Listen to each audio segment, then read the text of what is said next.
Hey, Media People podcast listeners, if you enjoy the podcast, then you're going to love our newsletter, appropriately named the Media People Newsletter. Delivered right to your inbox, each edition is a mix of original and curated content designed to feed your curiosity while aiding in personal development. On top of more podcasts, we'll connect you with articles, interviews, and industry events. Subscribe at mediapeople.ca/newsletter or go to mediapeople.beehiiv.com. That's BEEHIIV. Thanks for listening to the Media People podcast, lively and insightful chats with the people who power the media industry. I'm your host, Victor Genova. For more episodes, you can go to mediapeople.ca or subscribe wherever you get podcasts, including youtube.com/@mediapeoplepodcast. Views expressed by participants are personal. Ian Dallimore is Lamar Advertising's Vice President, Digital Growth, and General Manager of Programmatic. But his path to out-of-home advertising didn't start with a typical agency job. A New Orleans native, Ian's original plan was to be a pediatrician. He studied medicine at Louisiana College while on a basketball scholarship. An injury nixed this, and he transferred to Louisiana State, where he graduated with a degree in marketing. He moved into minor league baseball, taking marketing roles with the AAA affiliates of the Atlanta Braves and the Houston Astros. Ian pivoted into out-of-home advertising with Lamar, rising from strategist to where he is today. Ian Dallimore stops by to chat about growing up in New Orleans, running marketing for minor league baseball teams, why Michael Jordan is the GOAT, and working for Lamar Advertising.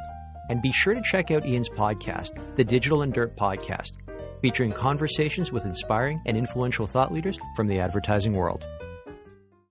My role is to basically disrupt and innovate a company that's been around for over 122 years. Lamar Advertising is the largest out-of-home company in the U.S.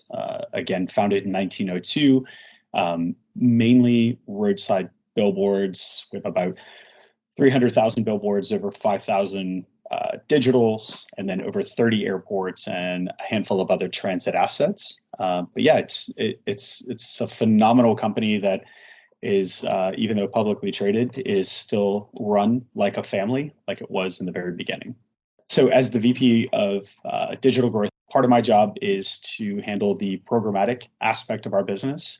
The other portion of the job is really to focus on innovate and change, whether that is how do we utilize data in out of home, how do we pair ourselves with CTV, online, mobile, social, and really just, again, look into the future of our media and how it has a place, whether that is interacting with wearables to what does it look like in a driverless car universe, and really just kind of future-proof the company.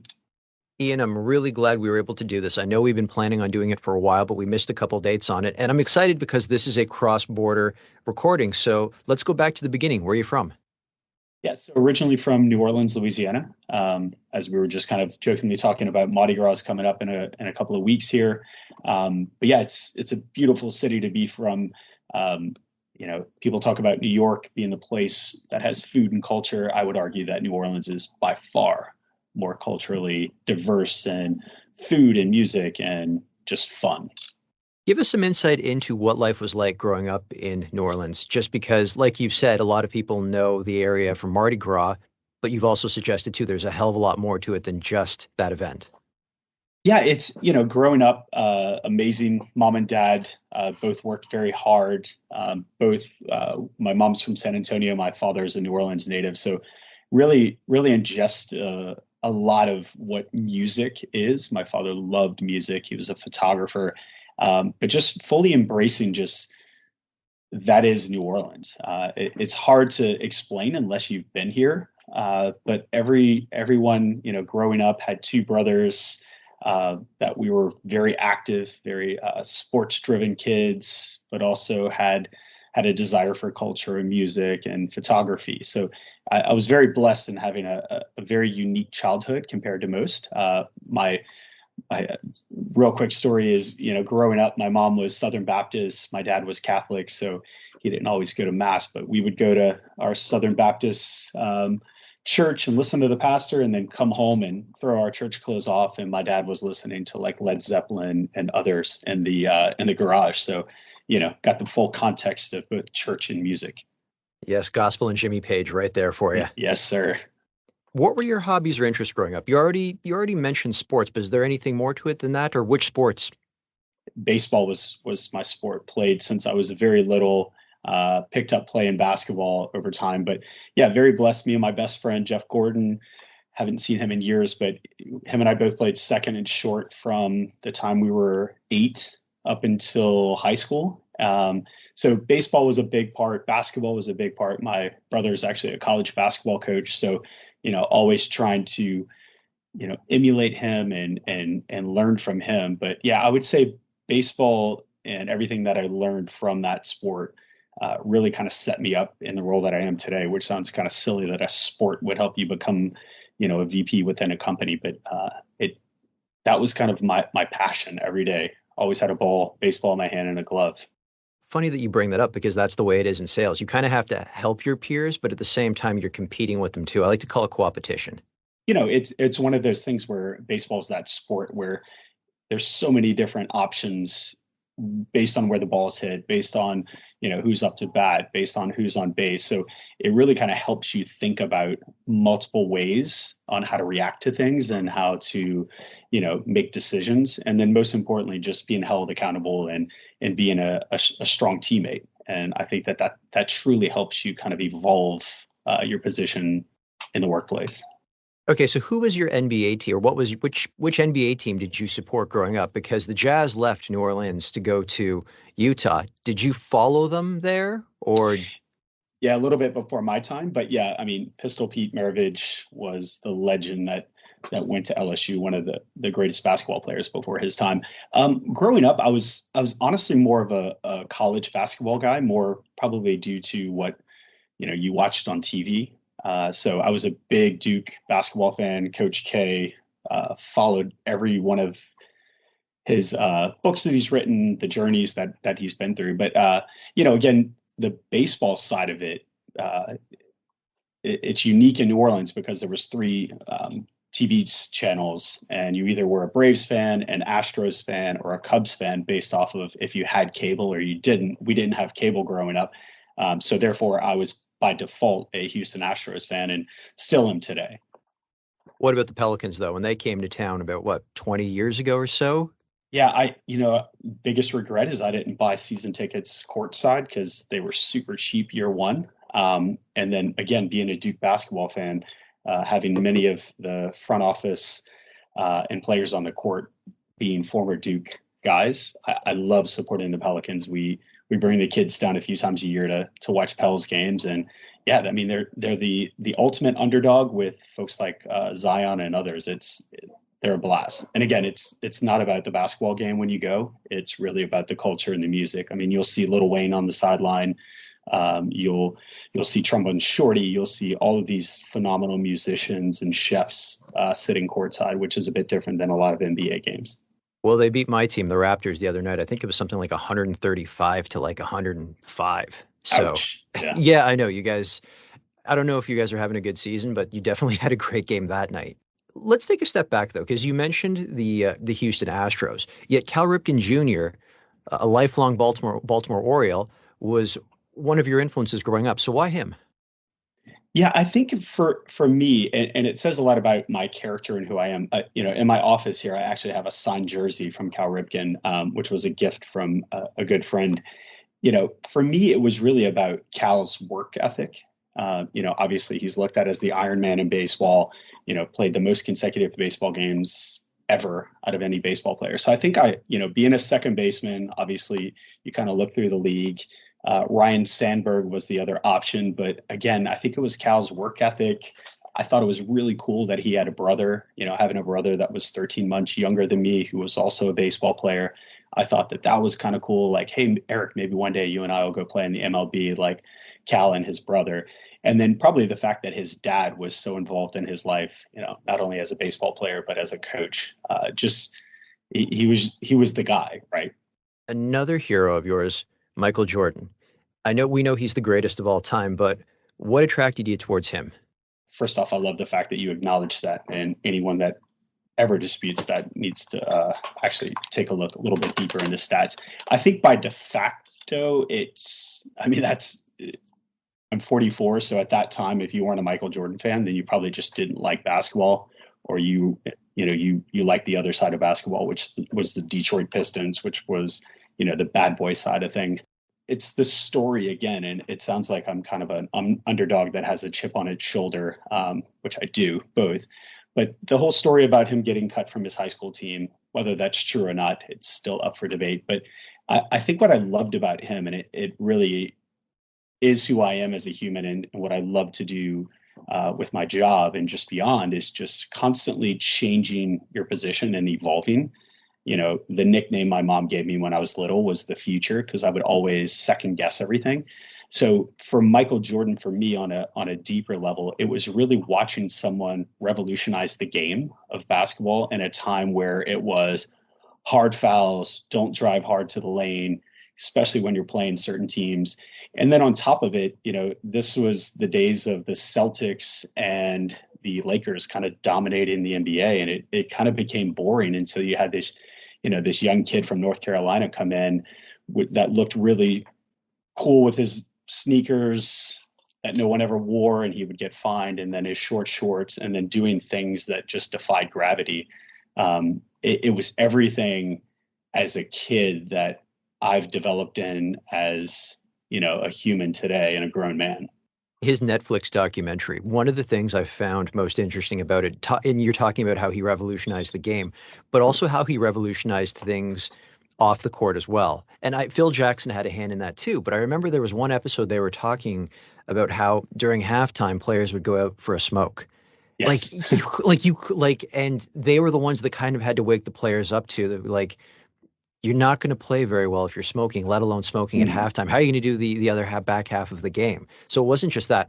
I imagine you saw, I know the answer is yes, but you saw the movie Air, right? Yes.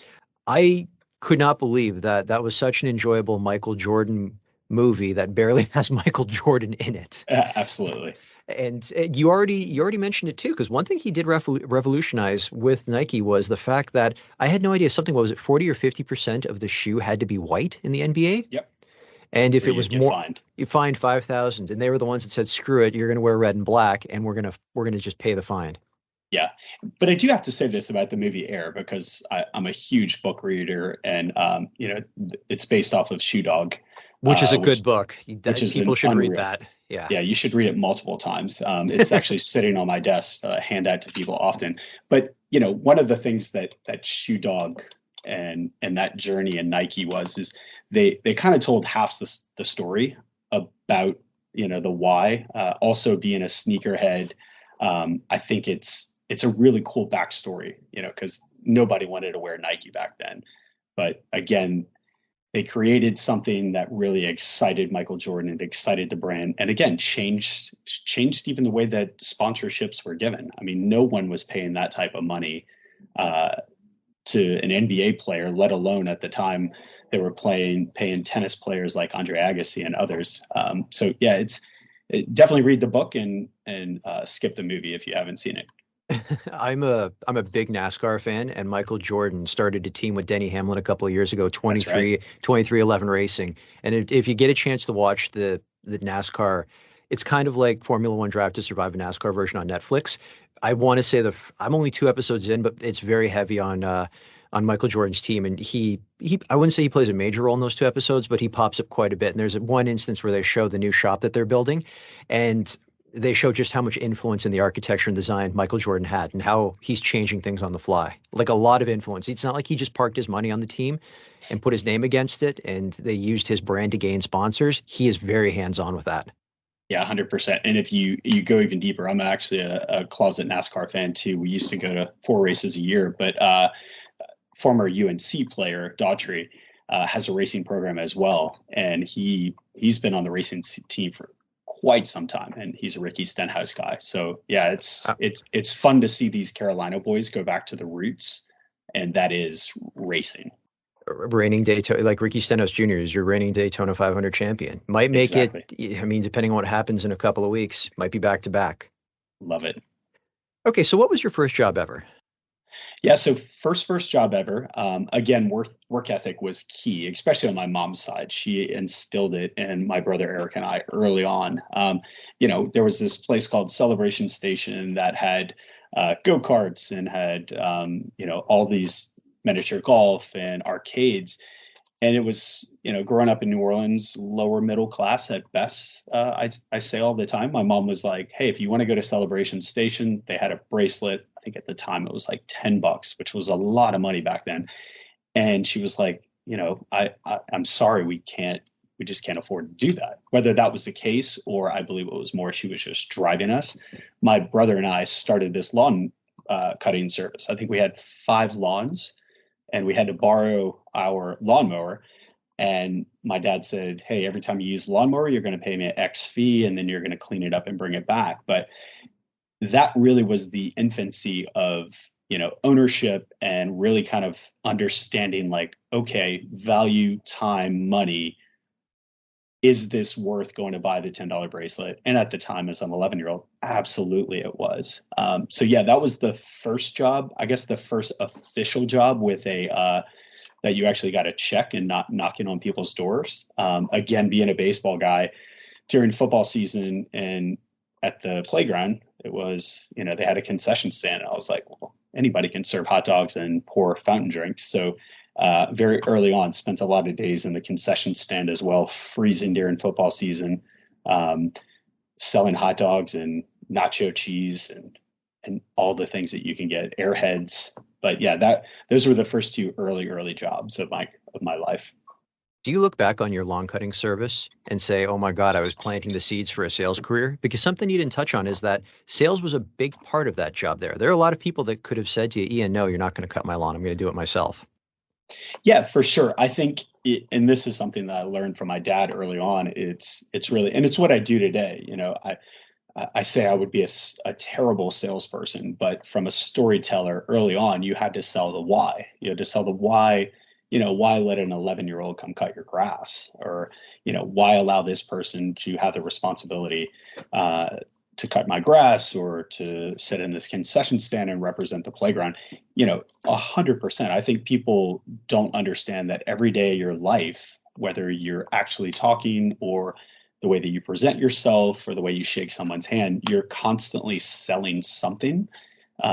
Today they're called influencers or brand innovators, but from day one of when you can communicate and really kind of present yourself in the world, I think everybody has some sort of selling aspect of what they do. I've just, over the years, have just become this, I'm told, a really great storyteller. And I think storytellers come from being passionate about what you do, and really caring about who you represent or who you work for, whether that's yourself, or in my case today, Lamar Advertising. But it also comes down to appreciating a good story as well. Because when I brought up Air, you were quick to say, okay, what, the movie's all right, but that's half the story. You really want to read the book. So you've seen 2 sides of that, and you know which one is a better story. Yeah, for sure. And I think, depending on who you are, had I never read that book before, you would say, wow, that's actually a pretty amazing book, or a pretty amazing movie. And I think that, yeah, I mean, you're spot on. The ability to know both sides of something, or as I like to challenge my team, just being curious and learning more. I think that that's the key to success in life, for sure.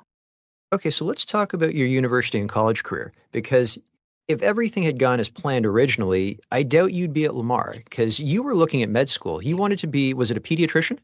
Yeah, I had, growing up, I remember, and I think, again, it's funny, everything leads back to baseball, but my pediatrician actually lived right next door to, at the time, the very famous Will Clark, first baseman, played for the Giants.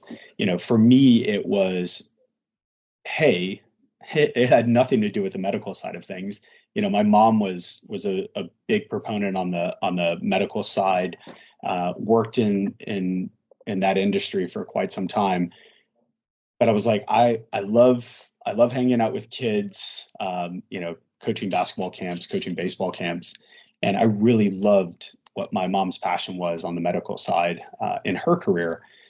So that led me to pediatrician. I mean, the ability to take care of kids, sick kids specifically, kids with cancer is something that's still near and dear to my heart. Like, how do you heal children and get that smile back? That was that was my junior, senior year. It was like, there's nothing more that I want to do in life than this path.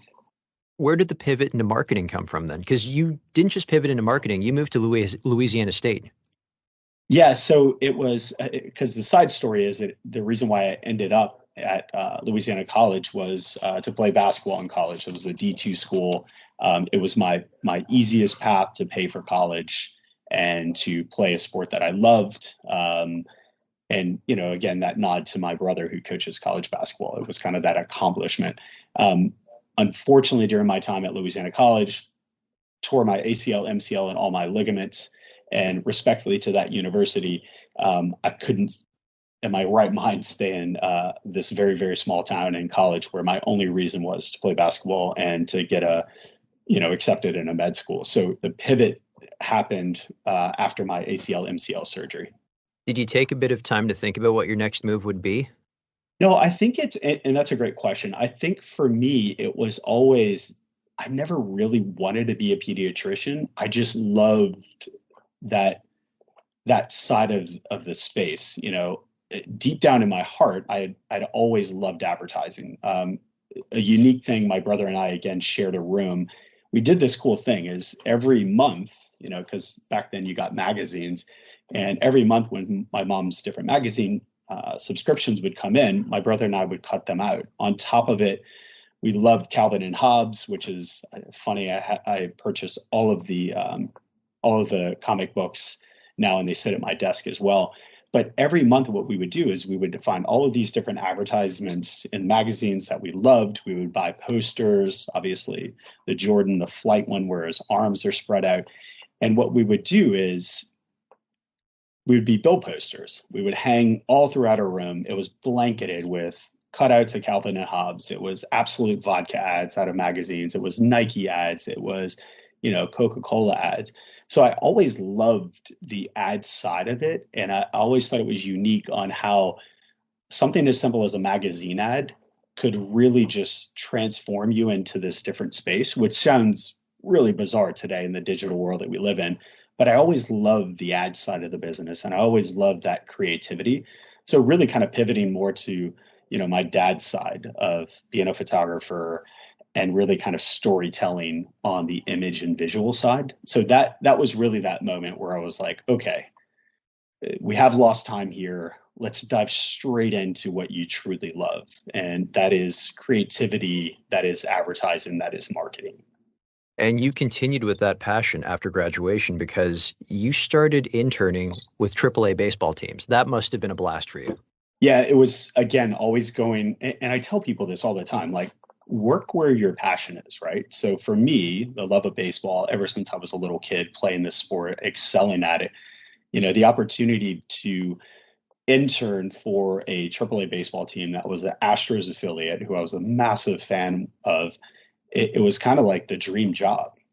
We would, the role was to basically interact with players on the PR side, have them show up at events, to having those people evolve into, how do we do on-field promotions? How do we tell stories to brands and have them be a part of a bobblehead doll giveaway? Or one of my greatest feats was selling a sponsorship where a guy would jump out of an airplane every Friday night and Nice. deliver the first pitch ball. So, yeah.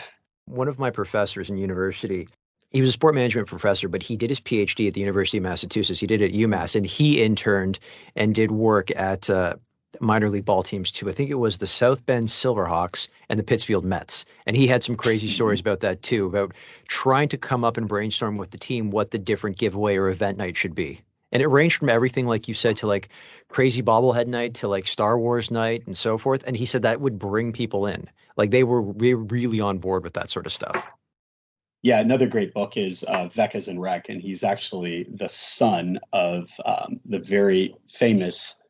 And again, it's a great book and it's a great read. But why there's ivy on the Wrigley Field wall has a lot to do with Vec. And Vec became this like legend on having, vinyl night where people were shattering vinyls all over Cubs Field to evolving into every minor league baseball program. It was like, what is the most bizarre thing that we can do? We're going to do it. I was at one minor league baseball game about 2 years ago. It was for business, and it was the Arkansas Travelers. And I got to tell you, I like minor league ball fields because there's no such thing as a bad seat anywhere. At all. And the experience is going to be unbelievable. And typically the ticket is very cheap. And funny that you say that, because a good friend of mine went on to work there for quite some time. Oh, with the Travelers? With the Travelers, yeah. They've got some sort of Hispanic alter ego, and they do it certain nights of the year. And I forget the name of it, but it was absolutely ridiculous. And apparently people wear ponchos, giant hats, sometimes glorified mustaches to those evenings. Like, you don't see that at other sports. Like, definitely not at an NBA game, or let alone an NHL game. Absolutely. And I think you see that now with the success of the Savannah Bananas that have traveled all around the U.S. Yeah, that's crazy. They're like the Harlem Globetrotters of baseball. Exactly. You stayed within baseball, though. So after your internships, you moved into a director of marketing role with the New Orleans Zephyrs. So first off, tell us about the New Orleans Zephyrs. Like, who are they the affiliate to? Yeah, at the time, it was, again, we kind of skipped over the part, but before that, I interned with the Atlanta Braves, interned in Atlanta at this massive resort. So, it was always kind of in the cards for me to work in marketing and in baseball. That was kind of my dream. And then eventually it was to pivot and create my own sports marketing agency. So the last team that I interned for, the director of marketing, again, at the time I was 22 years old, way too young to have this job. Well, the former director of marketing left literally a month before the season started, and we were in a bind. And again, I just spoke up, stepped up, and got hired as the director of marketing at 22 years old. At the time, we were an Astros affiliate.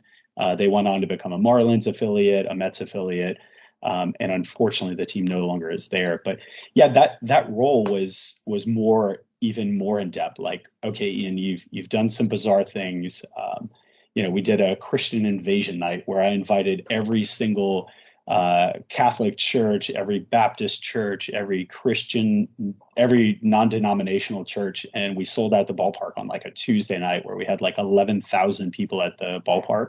And we called it Christian invasion night. And we had, whatever the at the time, the hot Christian band was. But yeah, I mean, that role was so much fun. I mean, I say I was babysitting Brad Lidge, Jason Lane. We had folks like Roger Clemens come through. We had so many players that would come through. Nolan Ryan would visit often. And, again, it was the dream job, but it was a lot of work. And there's a lot of home baseball games, 82 plus games. And then during the off season, we had everything from Cirque du Soleil to, a Harley Davidson takeover in the parking lot. So it was grueling work, but definitely the fondest memories that I have, and some of my closest friends working during that short amount of time working in minor league baseball. Oh, so you were responsible for monetizing the stadium real estate in the off season as well. Oh yeah. Always trying to make money. It was the name of the game there. Okay, so as a baseball fan, do you find the pitch clock sacrilegious or a right step into modernizing the game? I think we live in a world today where everything has to be faster and quicker. And, what are you doing for me in the exact moment? I think it's sacrilegious. I think baseball should be this moment where you could sit there, and this is the story we would sell as well. And it's where I take my sons to LSU baseball games today. It's that moment. It's not about just watching a baseball game. It's about slowing down, enjoying the moment in time, whether that's with, a girlfriend, your son, your daughter, your wife, a significant other, whomever it may be, maybe your dad. But everybody has the opportunity at a baseball game to just slow down life and just enjoy the moment. If you go to a baseball game today, very few people are actually paying attention to the baseball game. So yeah, long-winded way, and it's one of my biggest pet peeves. I also think that outside of the camera, I think that phones should automatically turn themselves off and have people slow down a bit. So yeah, speeding up the game, it's a bit wonky. I think the first season of the pitch clock, that was hilarious, watching pitchers just get absolutely agitated by that concept. There's a lot of turnover in minor league players. Like the roster's got a lot of turnover because a lot of the players want to make it to the major leagues and people are going up and they're coming down all the time. Did that present a challenge for you when trying to market the team? Because you didn't know whether or not your star player would even be playing in the next game because they could get called up to the Astros. Yeah, and that's something from day one. I know my strategy when I was there years ago, it was like, we're never going to rely on the players. We're actually not selling the product of a baseball game. We were always selling the experience, right? It's kind of funny. I have a mini billboard of the first ever billboard buy I ever did, was actually with a competitor. And the tagline says, your kid could catch something. And the concept behind that was, hey, they could catch something from a giveaway thrown off the dugout from our mascot to a potential foul ball.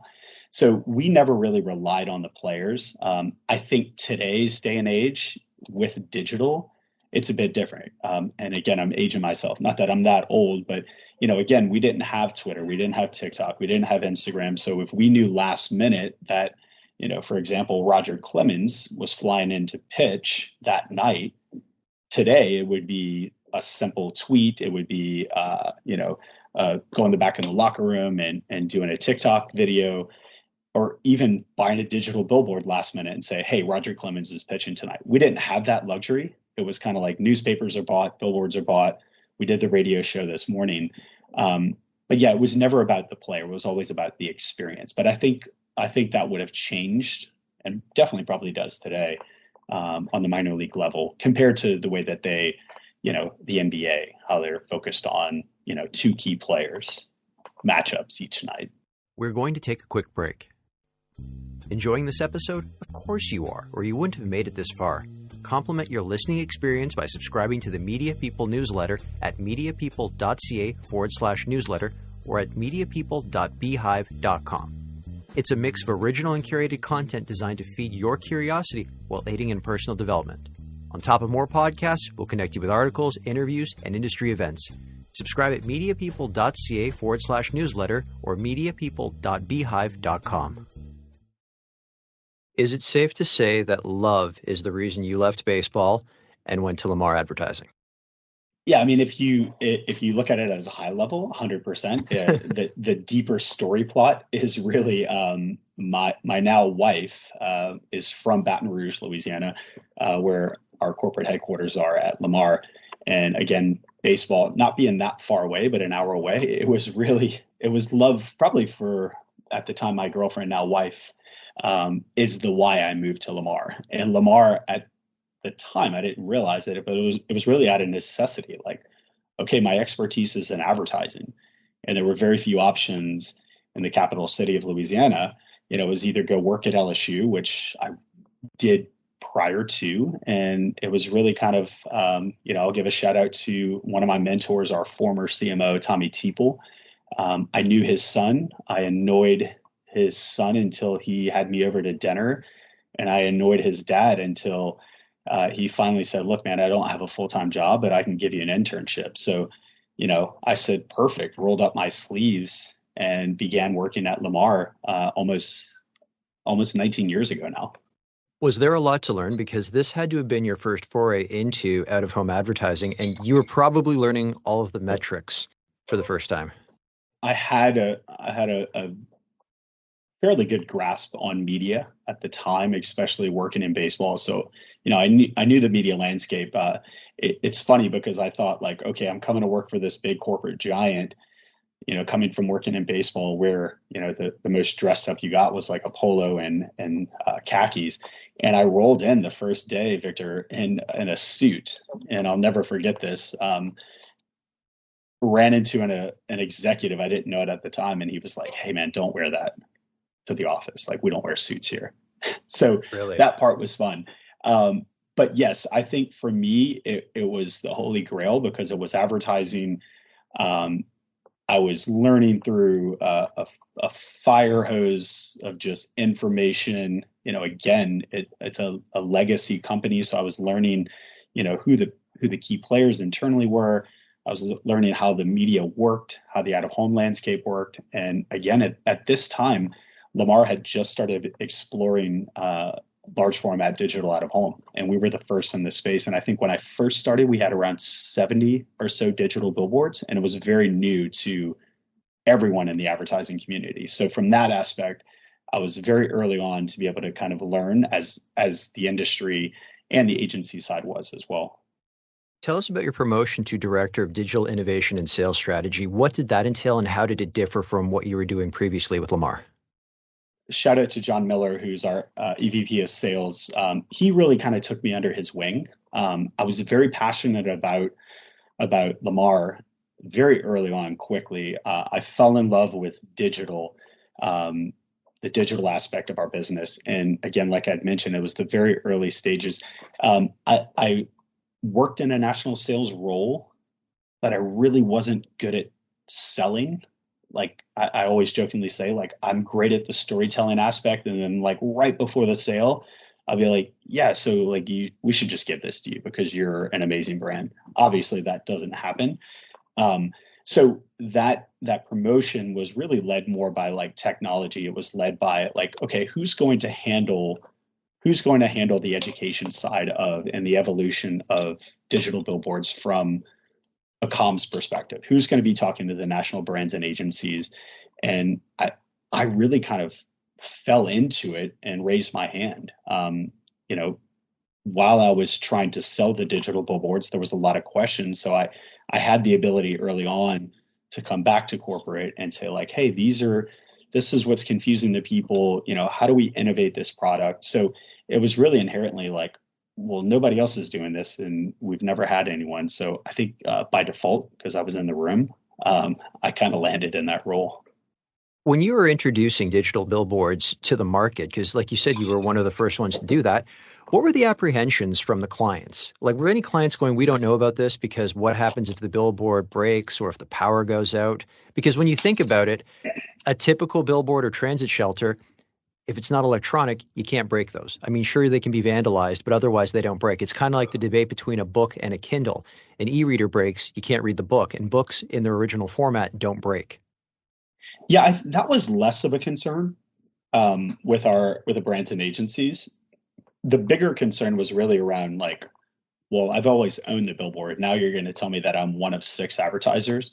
It was really around sharing the space that we had to get past. And it was honestly, it was a quick conversation. I think one of the things that we did great at Lamar, my team and others, was really around the how do we innovate this? Like, how do we make this product different? Like if it's just going to be a static ad with 6 other advertisers, then like, what's the point?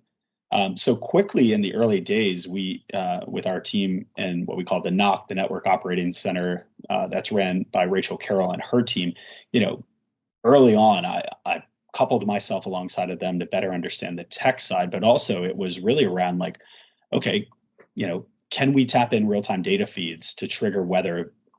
Can we have live tweets streaming live to the billboards? So it was always like, what more can we do?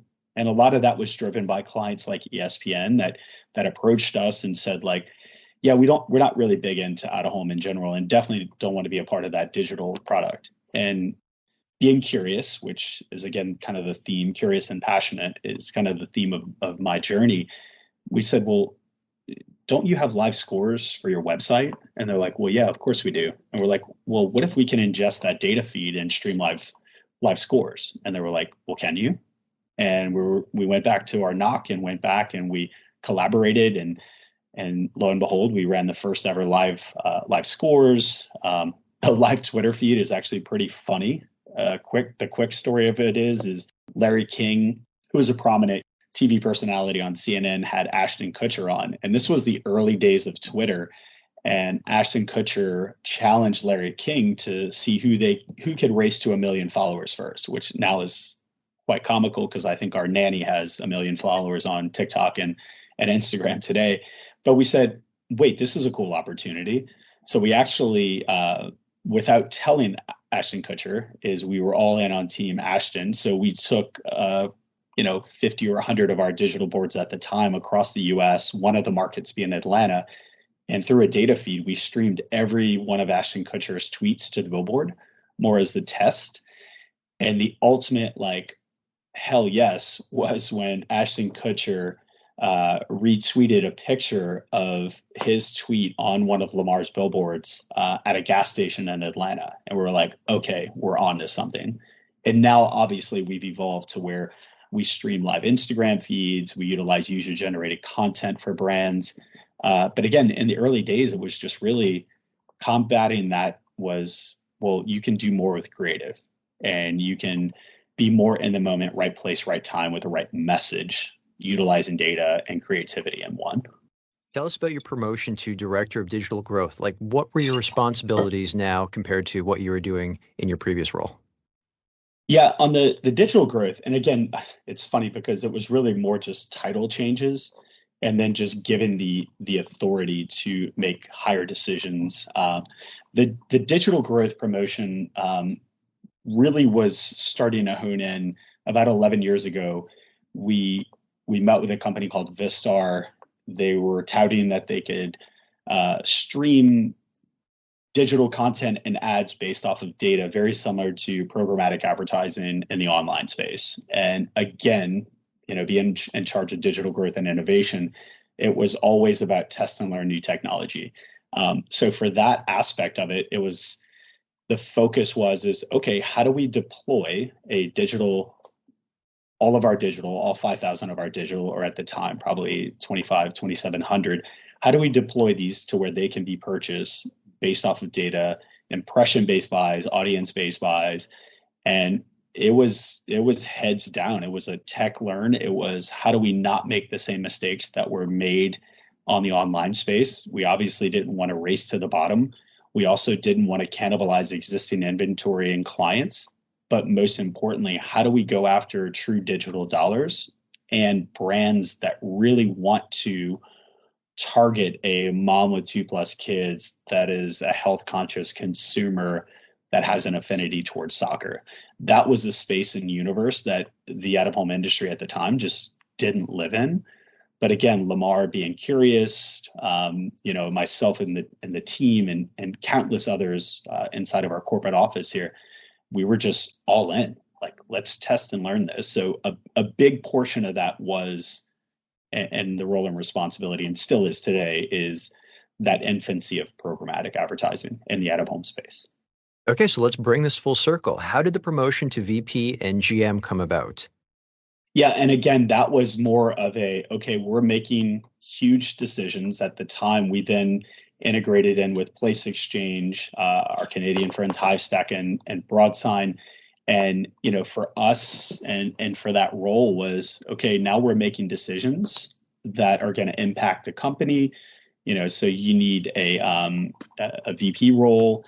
And it was, honestly, for me, it was a huge accomplishment. Again, going back to the early days of my life, as I'd mentioned, my childhood was beautiful and amazing, but neither one of my parents graduated from college, so that was a massive accomplishment to become a VP at a publicly traded company, doing what I loved, going back to being 8, 9, 10-year-old Ian and Eric in the bedroom, being a bill poster, changing out every month, Absolute ads, Nike ads, to full circle, now running the innovation in digital for, I would argue, the greatest out-of-home company that was and has ever been built. So going back to day one at Lamar compared to today, how much has changed? I would say a lot and a little. A little in the sense of the way that our company is structured, which I love. It's, I started day one and Kevin Riley Jr. was our CEO. He is now our president and chairman. Fast forward to today, I report directly into Ross Riley and Sean Riley, our CEO. So I say nothing's changed because the people in this building is kind of the secret sauce of this company.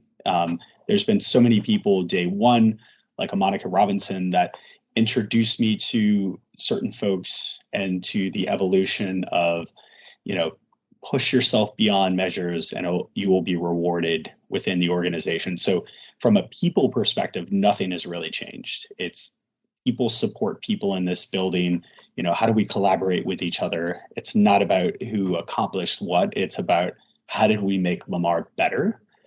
As far as day one to today, what's changed? Right off the bat for me personally, obviously having a beautiful office with all these great artifacts of artists and friends that I've met and industry folks over the years, compared to day one when I shared a cube with 4 other people and thought that this was going to be a very short-lived career.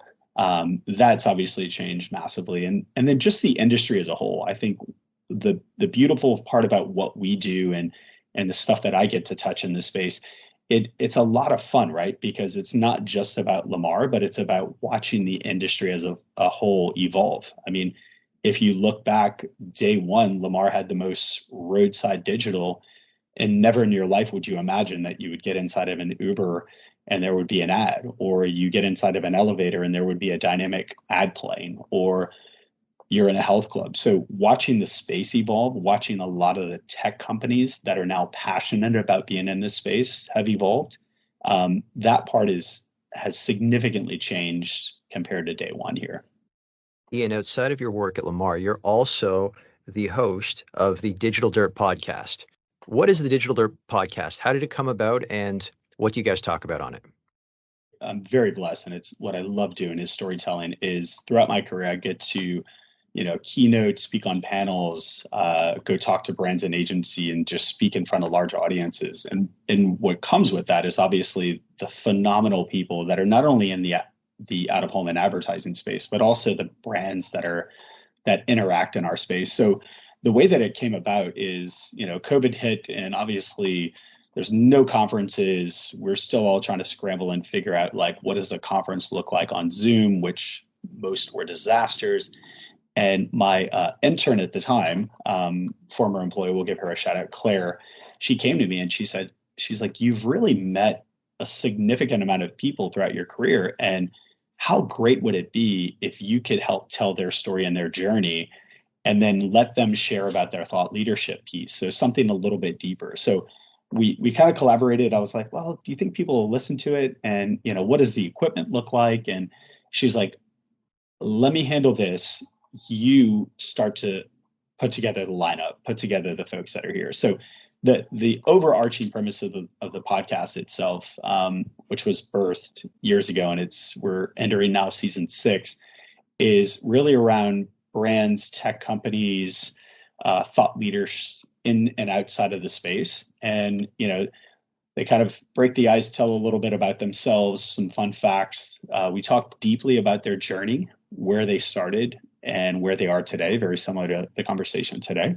And then we spend the bulk of the time talking about thought leadership, talking about specifically what they're honed in, their brand is focused on, whether it's corporate responsibility to, how we started Gooder sunglasses and how that's evolved, and then the importance of culture.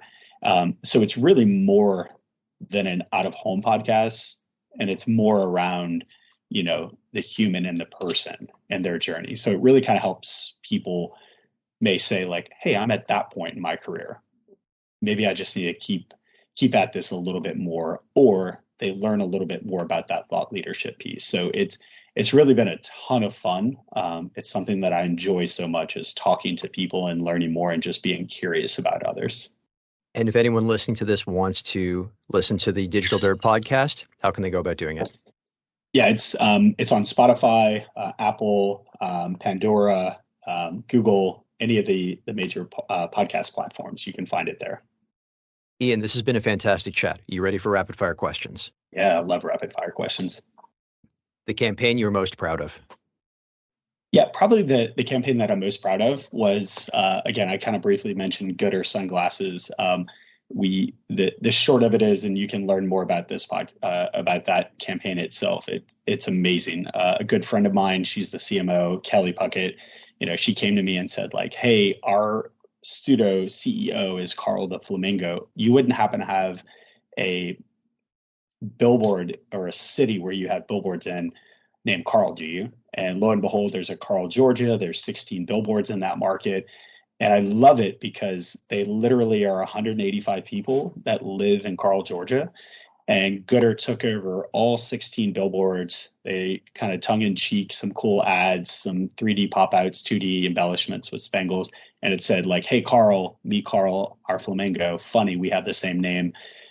They took it a step further. They flew into Carl, the founders, and the entire team, and they gave away 185 sunglasses to the local folks. And then, as if that wasn't ridiculous enough, they had their TikTok channel, Instagram channel, and they filmed Carl interacting with the Mayor Brock of Carl, Georgia, and kind of did this like tongue-in-cheek video that went viral on TikTok. So that was probably my favorite like creative campaign by far. And that wasn't rapid fire, my bad. Your favorite movie? Favorite movie, again, nodding back to baseball. God, there's so many, but I'd probably say Field of Dreams is the best ever. And then The Sandlot from the other aspect of it. No Major League or Rookie of the Year? No, those are cheesy. Okay. Give me the heartfelt stories. If Hollywood were to make a movie based on your life story, who would you want to play you? He embeds my personality and my passion for like health and just being an odd, very animated individual. But I would say Rob Lowe from Parks and Rec, specifically that character. And I think from a I wish I looked like him, and one person, and I'll hang on to this forever. Someone said I look like Zac Efron, which I do not at all. I'd have to say Zac Efron. My follow-up, if Hollywood were to make that movie based on your life story, what would you call it? Yeah, I think I'm not going to lie. Being a tech guy, and kind of sharing that my mom called me the future growing up because I was never satisfied. I did do a quick little ChatGPT search on it, and it came up with Beyond Tomorrow, A Journey into the Future. But it would be some variation of that title, probably more tongue-in-cheek / serious / comedic, I would say. Here, I got one for you. You can take this for free. A play on Angels in the Outfield, Billboards in the Outfield. There you go. Or Billboards. Let's do this. Billboards on Mars ties in the future. There we go. Your favorite book? I already mentioned Shoe Dog as one of my favorite. The other, I have a whole stack of books, but yeah, we'll say Vecas and Rec, Elon Musk, first autobiography, and then Shoe Dog. Your favorite song? Ooh, that's a tough one. Having 11-year-old triplets, I think it's whatever they want to listen to. But my nod to New Orleans is anything Lil Wayne sings. The best advice you have ever received? The best advice that I've ever received was do what you love, never take no as an answer, and continue to be passionate every day of your life. My signature closing question, if you weren't in media, what would you be doing and why? If I weren't in media, I would hopefully be wrapping up my career in Major League Baseball. Ian, this has been a fantastic chat. Thank you so much for your time. Thank you, Victor. This has been a blast.